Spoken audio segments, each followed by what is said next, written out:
Shalom, bertemu kembali dengan Ibu Henry Linda Simanjuntak dalam video pembelajaran pendidikan agama Kristen dan budi pekerti tingkat sekolah dasar kelas 4. Shalom anak-anak yang Ibu kasihi, selamat pagi. Apa kabarnya hari ini?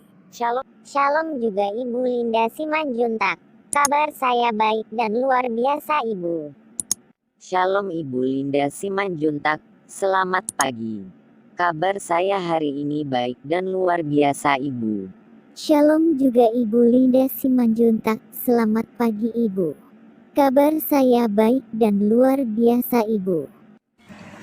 Sebelum kita memulai pembelajaran kita hari ini, mari kita berdoa.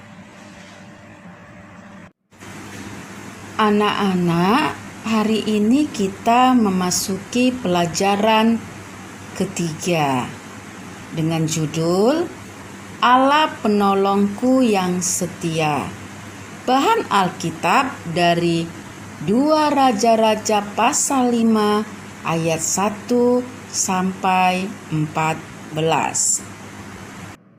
Indikator dari pelajaran kita hari ini, yang pertama menuliskan ciri-ciri orang yang berpenyakit kusta. Kedua, mengungkapkan perasaan apabila melihat atau mendengar tentang orang yang berpenyakit kusta. Ketiga, menceritakan pengalaman yang menunjukkan keterbatasan sebagai manusia. Pernahkah anak-anak Ibu mendengar tentang penyakit kusta? Siapa anak-anak Ibu yang bisa menjelaskan apa itu penyakit kusta dan bagaimana ciri-ciri atau tanda-tanda penyakit kusta? Secara langsung saya belum pernah melihat, tetapi dari buku saya lihat bahwa penyakit kusta adalah sejenis penyakit kulit. Demikian Ibu Linda Simanjuntak. Penyakit kusta atau lepra adalah salah satu penyakit yang paling ditakuti pada zaman dahulu. Perjanjian lama bahkan hingga zaman Tuhan Yesus. Penyakit kusta ada yang menular dan tidak dapat disembuhkan, bahkan bisa mengakibatkan kematian. Tanda-tanda atau ciri-ciri penyakit kusta. Yang pertama, adanya bercak tipis seperti panu pada badan atau tubuh manusia. Kedua, pada bercak putih, ini awalnya hanya sedikit, lama-kelamaan semakin melebar dan banyak. Ketiga, kelenjar keringat kurang kerja sehingga kulit menjadi tipis dan mengkilat. Keempat, adanya bintil-bintil kemerahan pada kulit. Berikutnya, rambut alis rontok. Demikian Ibu Linda Simanjuntak. Bagus sekali jawabannya anak-anak. Tepat sekali. Jadi, penyakit kusta berasal dari bahasa Sanskerta, yaitu kusta, yang berarti kumpulan gejala-gejala kulit secara umum. Penyakit kusta atau lepra disebut juga morbus Hansen, sesuai dengan penemu pertama, yaitu Dr. Gerhard Armauer Hansen pada tahun 1874. Tanda-tanda atau ciri-ciri penyakit kusta bermacam-macam, tergantung dari tingkat atau tipe dari penyakit tersebut. Jadi jelas, penyakit kusta tidak bisa dianggap penyakit yang biasa. Perlu penanganan serius untuk mendapatkan kesembuhan. Penderitaan ini bukan hanya dirasakan oleh penderitanya, tetapi oleh keluarga yang merawatnya. Silakan anak-anak ibu membaca dari kitab 2 Raja-Raja 5 ayat 1 sampai 14. Dari bacaan Alkitab tadi, kita melihat bahwa lepra atau kusta adalah salah satu penyakit yang paling ditakuti pada zaman Alkitab. Ada yang menular dan tidak dapat disembuhkan, bahkan dapat mengakibatkan kematian. Tetapi ada juga yang dapat disembuhkan. Mereka yang berpenyakit kusta biasanya diusir keluar kota dan tinggal di sebuah perkampungan yang dikucilkan dari lingkungannya. Dalam bacaan Alkitab tadi, siapakah yang berpenyakit kusta? Yang sakit kusta adalah Raja Naaman, demikian Ibu Linda Simanjuntak.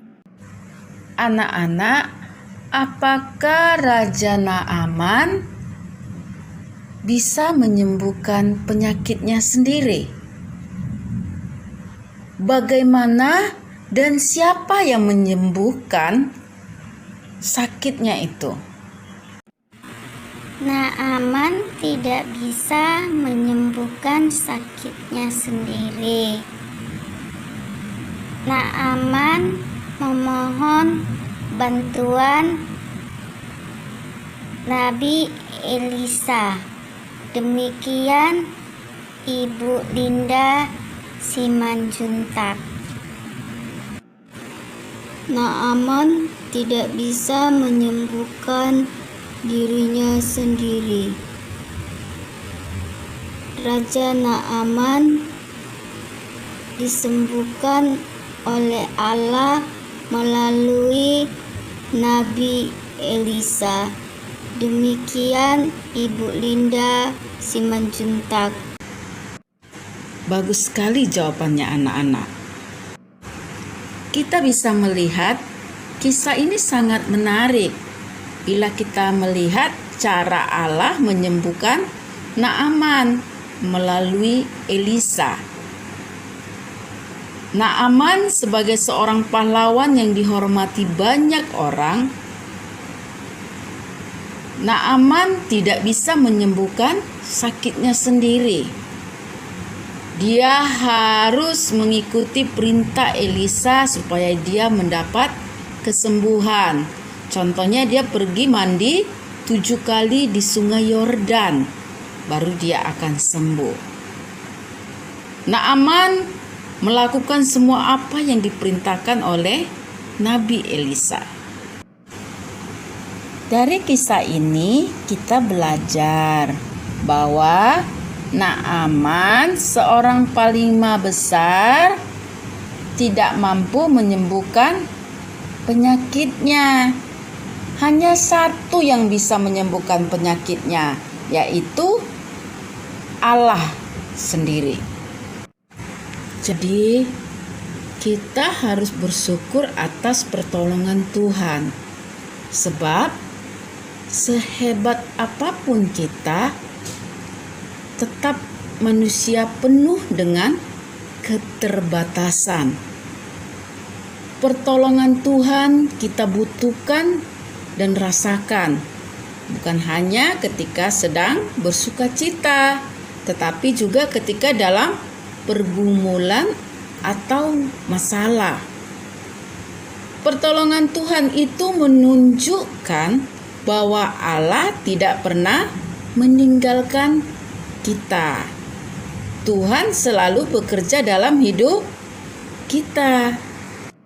Misalnya, Allah memberi hikmat sehingga kita mampu membedakan mana yang baik dan yang mana yang tidak baik. Allah juga mengingatkan kita supaya jujur ketika sedang menghadapi ulangan.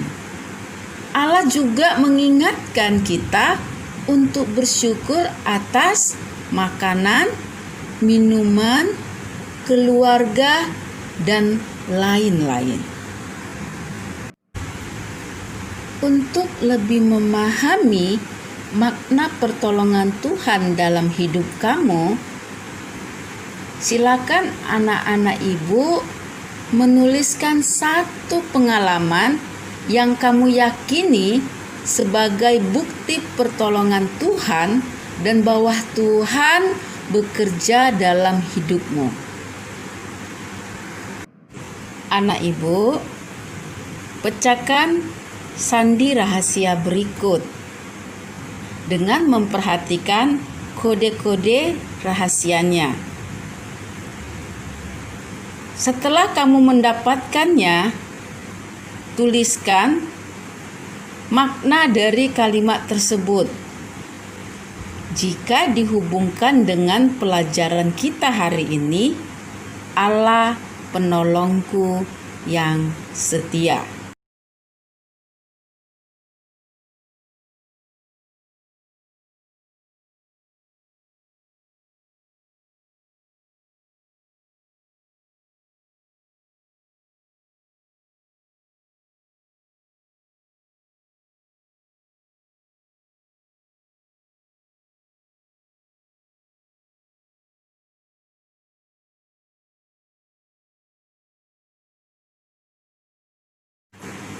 Kesimpulan pelajaran kita hari ini, sehebat-hebatnya manusia, kita tetap membutuhkan pertolongan Allah.